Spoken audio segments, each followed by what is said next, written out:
bom com vocês? Espero que sim, eu estou bem. Estamos aqui para mais uma aula, que no caso será a aula de Geografia, direcionada para os alunos do 7º ano. E assim como nas aulas anteriores, sugiro que vocês peguem o livro, peguem o caderno, que nós vamos precisar. Show? Então vamos lá começar a aula, mas antes disso, roda a vinheta. Anote o número. Então galera, bora lá, ó. Capítulo 2, Regionalizações Brasileiras. Nas primeiras aulas a gente buscou entender o conceito de região, para a partir do conceito de região a gente entender o que é regionalização. A gente buscou entender também as principais formas de regionalizar o Brasil. Então a gente falou de regionalização geoeconômica, regionalização dos 4 Brasis, e a partir disso a gente chegou na regionalização do IBGE. Quando chegou na regionalização do IBGE, a gente buscou entender também as principais características das regiões do Brasil. Então a gente falou do norte e do centro-oeste no primeiro momento, depois a gente falou da região nordeste, e nessa aula nós vamos buscar entender a região sul e a região sudeste. Show? Então bora lá. Uma dádiva dos ninjas. Então galera, a gente vai começar falando agora da região sudeste. Quando a gente fala em região sudeste, o que é que a gente lembra logo? É a região mais industrializada do Brasil, né? Inclusive vai responder por grande parte do PIB nacional, tá? Além disso, quando a gente fala em região sudeste, a gente lembra que é a região mais populosa do Brasil e até por isso apresenta uma grande diversidade cultural. Quando a gente fala de imigrantes que vieram para o Brasil e se direcionaram para São Paulo, né? Imigrantes de muitos países do mundo, e a gente fala também da população indígena presente na região e dos quilombolas, tá? A região sudeste é composta por quais estados, galera? A gente está falando, ó, de Espírito Santo, Minas Gerais, Rio de Janeiro e São Paulo. Eu vou deixar um mapinha aí na tela de vocês para que vocês consigam materializar isso, tá? E esse mapinha tá na página 476 do livro de vocês. Show? Galera, quando a gente fala das atividades econômicas, da produção econômica, o que é que a gente consegue perceber em relação à região sudeste? A gente percebe que há uma grande expressividade dos setores econômicos, tá? Aqui eu tô falando do setor primário, secundário e terciário também. Mas a gente percebe um destaque nas indústrias automobilísticas, na siderúrgica também e também na metalúrgica. Show? A cidade de São Paulo e os municípios vizinhos vão integrar a maior região metropolitana do país. Sabia não? Além disso, é nessa região que a gente encontra o maior centro de compra e venda de bolsas da América Latina, tá? No caso, a gente está falando da Bolsa de Valores de São Paulo, a Bovespa. Em relação ao relevo, o que é que a gente consegue perceber? O que vai predominar, gente, na região sudeste é o relevo de planalto, tá? Com presença de serras, e a gente pode citar como exemplo a Serra da Mantiqueira e a Serra do Mar, tá? Então tá aparecendo uma imagenzinha para vocês, tá? Outro exemplo de serra também é a Serra da Canastra, a Serra do Espinhaço também, certo? Em relação ao clima, o que é que a gente consegue perceber, galera? O clima de fato é tropical, tá? Com verões quentes e invernos menos rigorosos. A chuva durante o ano é bem distribuída, mas a gente percebe que se intensifica no final do verão, tá? Essas chuvas intensas criam um cenário de preocupação? Claro que sim, gente. Principalmente quando a gente fala no contexto de São Paulo e quando a gente lembra dos deslizamentos que acontecem muito lá.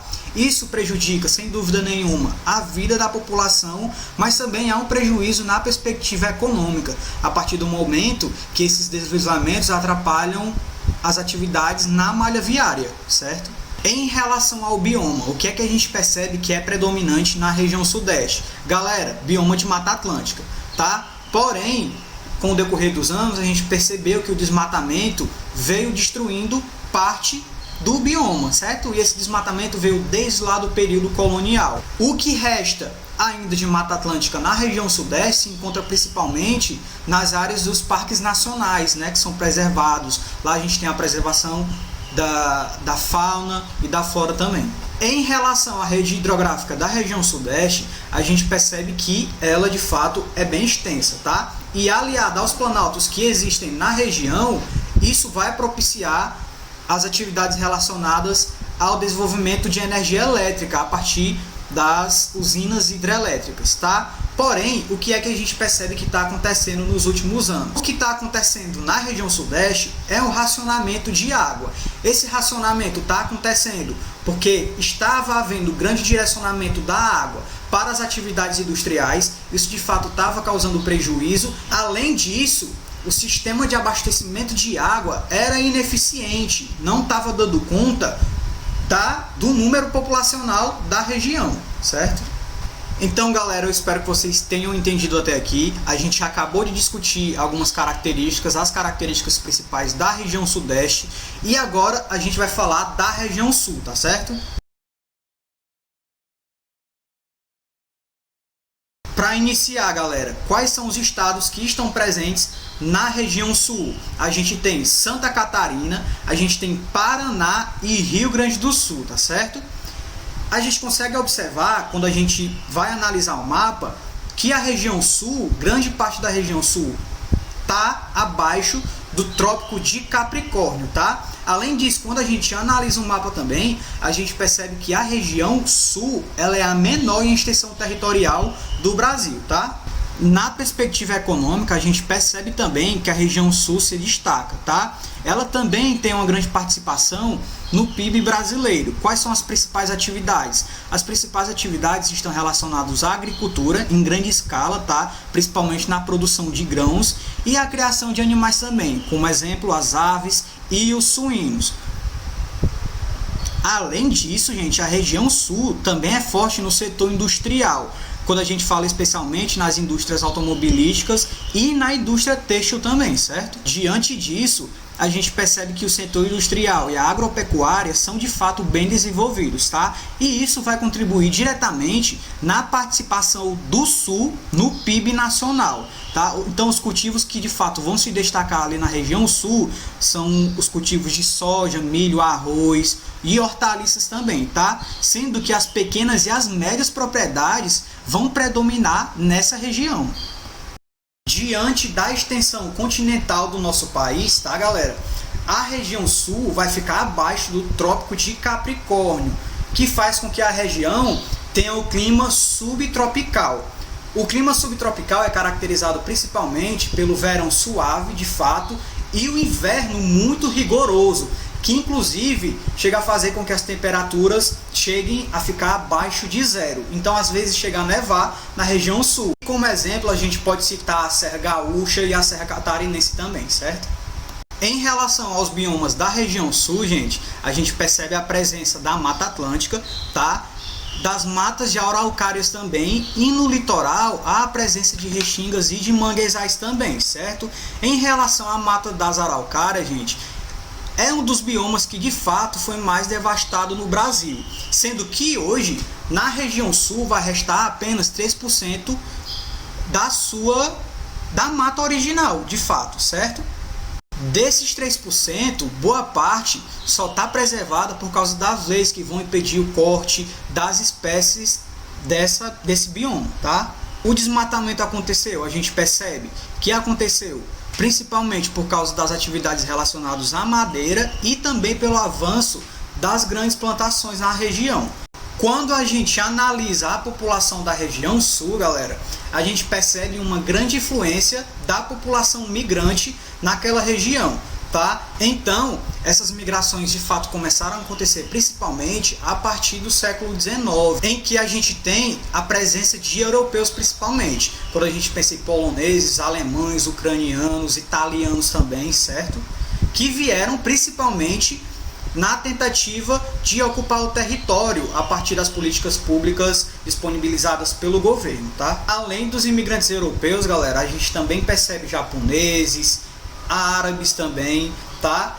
E, lógico, a população africana que veio para o Brasil na época da escravidão, tá? Lógico que em comparação aos outros estados do Brasil, essa população africana é em menor quantidade na região sul, porém vai sim trazer características culturais também para aquela região e vai dar sim a sua contribuição, certo? Então, galera, toda essa diversidade populacional vai trazer sim também como reflexo essa diversidade cultural que existe na região sul, quando a gente percebe a vestimenta, as festividades, tá? Então isso de fato, essa diversidade cultural na região sul é muito forte.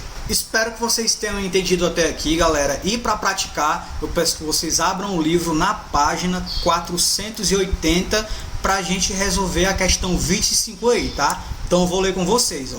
Sendo a região sul, no caso foi a região que a gente acabou de discutir, uma das mais povoadas do país, estabeleça a relação entre o desmatamento e a ocupação do território. E aí, galera? A gente acabou de discutir, né? Então vou dar os segundinhos aí para você responderem. Show? Mentira! Pronto, galera. Espero que tenham resolvido. Então, questão bem facinha, né? Qual é que vai ser a relação entre o desmatamento e a ocupação do território? Galera, o que a gente consegue perceber é uma dinâmica que acontece na maioria das cidades brasileiras, né? À medida em que a cidade, ela de fato vai se desenvolvendo, ela precisa de mais espaços, tá? E na medida que na região sul os espaços foram sendo procurados, as matas das araucárias e a Mata Atlântica, ela de fato foi sendo devastada. Isso para dar espaço às indústrias, às plantações e às atividades econômicas principalmente, e também à moradia, certo? Então isso é o que de fato aconteceu, tá? Então anotem aí o que o professor vai dizer, ó.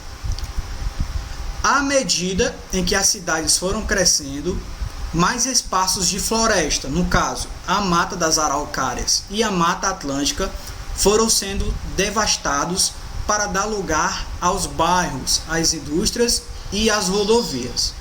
Show? Então é isso, galera. Por hoje a gente encerra por aqui. Eu espero que vocês tenham entendido. E como sempre, caso não tenham entendido, entrem em contato comigo ou falem nas redes sociais da escola, no WhatsApp da escola, que a escola repassa a dúvida para mim e eu procuro tirar a dúvida de vocês. Show? Então é isso. Continue estudando e até mais.